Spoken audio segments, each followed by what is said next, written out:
velha que eu, tá com 86 anos. Olha, mas tá maluca, tá completamente louca, tá agarrada naquele velho alemão, o Alzheimer. Não larga aquela merda. No outro dia cismou que queria tomar banho de banheira. Aí foi, preparou tudo, a banheirinha dela, as coisinhas. Aí botou um pezinho dentro da banheira, parou, olhou pra minha cara e falou: Sibeli, eu estava entrando ou saindo da banheira? Maluca! Velha maluca descaralha, né? As pessoas se chocam quando vê o velhinho falando palavrão. É? Quer ver? Cu.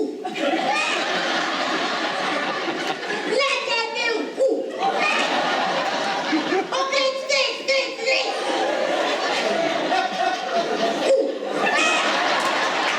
Vou te falar, sabe o que eu gosto mesmo de fazer? Andar de ônibus. Mas fico puta se me dão lugar no ônibus, eu fico puta. Eu quero ir em pé, ralando meus garotinhos. Eu vou puxando de assim,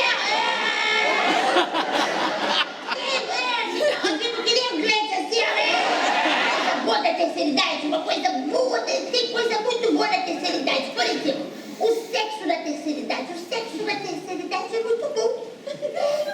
Quando eu tiro a dentadura, uma loucura! É pouquinho de peludo mesmo! É saúde!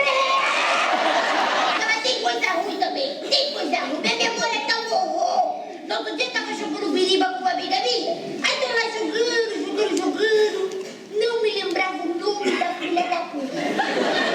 Olha, com essa velha anos. Não, o nome dela na cabeça. Eu continuei lá, jogando. Falei, vou ter que perguntar.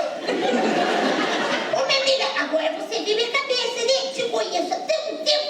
Não me lembro do seu nome. Como é que eu lembro do seu nome? Ela parou.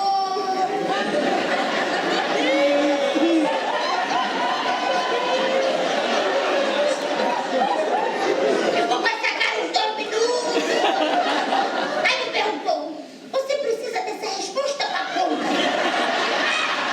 Aí eu fiquei feliz que ela tá bem aqui, né? Ei, eu avisei.